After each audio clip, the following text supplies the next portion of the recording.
Exercise 1.1 कराई थी और उसमें संख्या पद्धति वही प्रकरण हमारा है। आज हम एक्सरसाइज 1.2 करना सीखेंगे। तो सबसे पहले इसमें है वास्तविक संख्याएं। वास्तविक संख्याएं जिनको हम बोलते हैं रियल नंबर्स। Real numbers. तो वास्तविक संख्या क्या होती है? ऐसी संख्याएं जिनका वर्ग एक शून्योत्तर संख्या होता है, तो उन्हें हम वास्तविक संख्या कहते हैं। वास्तविक संख्याओं में परिमेय और अपरिमेय दोनों संख्याओं का समूह होता है। परिमेय संख्याएं जिन्हें हम p/q के रूप में लिख सकते हैं वो परिमेय होती हैं, और अपरिमेय संख्याएं जिन्हें हम p/q के रूप में नहीं ले सकते हैं, लेकिन यहाँ पर एक छोटा सा एग्जाम्पल है, अंडर रूट के रूप में लिख सकते हैं, जिनका हम वर्गमूल नहीं ले सकते हैं, तो वो हमारी अपरिमेय संख्या होती है। तो पहला प्रश्न इसी पर आधारित है। इसका पहला पार्ट है, बहुविकल्पीय प्रश्न में है कि प्रत्येक परिमेय तथा अपरिमेय संख्या, प्रत्येक अपरिमेय संख्या वास्तविक संख्या होती है। तो ये प्रत्येक अपरिमेय संख्या, अपरिमेय संख्या वास्तविक संख्या होती है, संख्या होती है। तो हमने आपको यहाँ बताया था रियल नंबर, यानी वास्तविक संख्याएं क्या होती हैं? ये परिमेय और अपरिमेय संख्याओं का एक संग्रह होता है। तो इसमें प्रत्येक अपरिमेय संख्या वास्तविक संख्या होती है। तो ये कथन हमारा सत्य है, क्योंकि अपरिमेय संख्या में यानी वास्तविक संख्याओं में परिमेय और अपरिमेय दोनों प्रकार की संख्याएं आती हैं। तो अपरिमेय संख्या, प्रत्येक अपरिमेय संख्या वास्तविक संख्या होती है। तो अपरिमेय संख्याओं का समूह ही हमारा इसमें है वास्तविक संख्याओं में। तो अतः कथन सत्य है। तो ये कथन हमारा सत्य हो गया। दूसरा हमारा कथन है सेकंड कथन ये है कि संख्या रेखा पर प्रत्येक बिंदु अंडर रूट m के रूप में होता है। संख्या रेखा पर प्रत्येक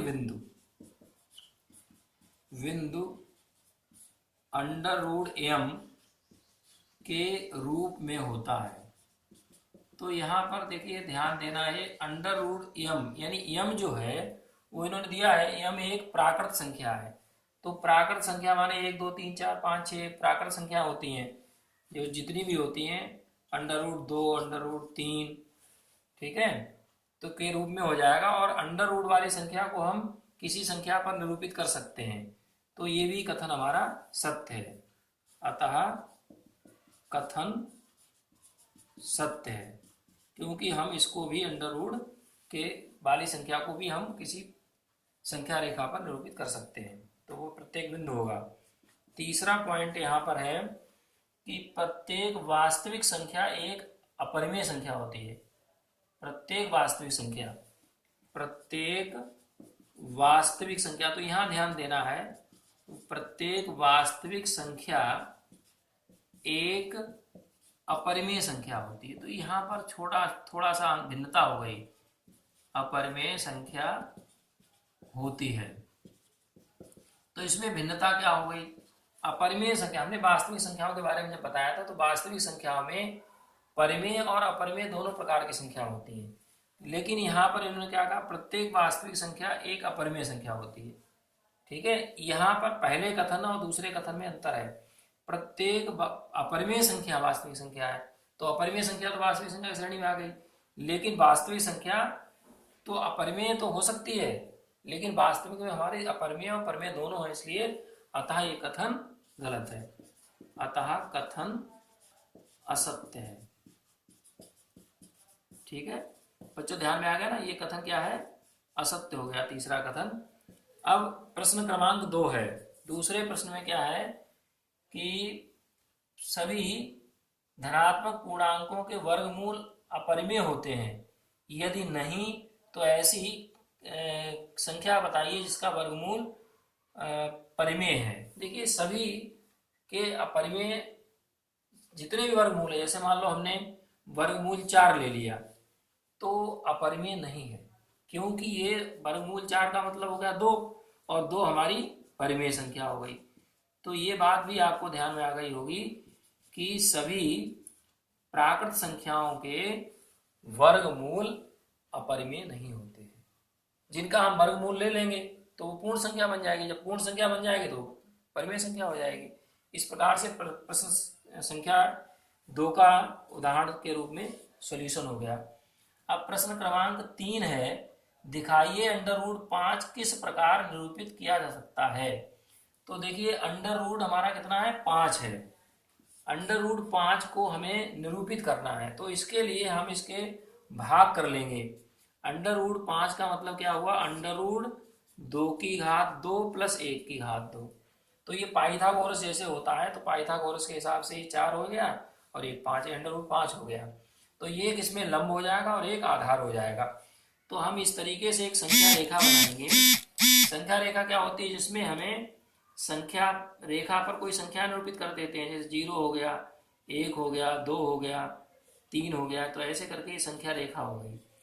अब इसमें अंडर रूट 5 को निरूपित करता है, 2 हमारा आधार हो जाएगा। तो 2 हमने आधार ले लिया और इस आधार पर एक लंब डाल देंगे हम।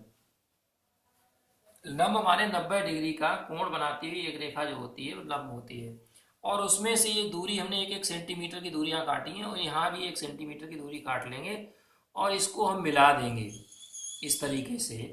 तो ये हो गया OB और ये हो गया A पॉइंट। तो ये OB दूरी हमारी हो जाएगी पाइथागोरस के हिसाब से अंडर रूट 5। ठीक है। अब इसे चूंकि हमें संख्या रेखा पर लेना है, तो हम क्या करेंगे, OB दूरी का एक चाप लेकर के और इस तरीके से लगा देंगे। तो ये हमारा हो गया P बिंदु।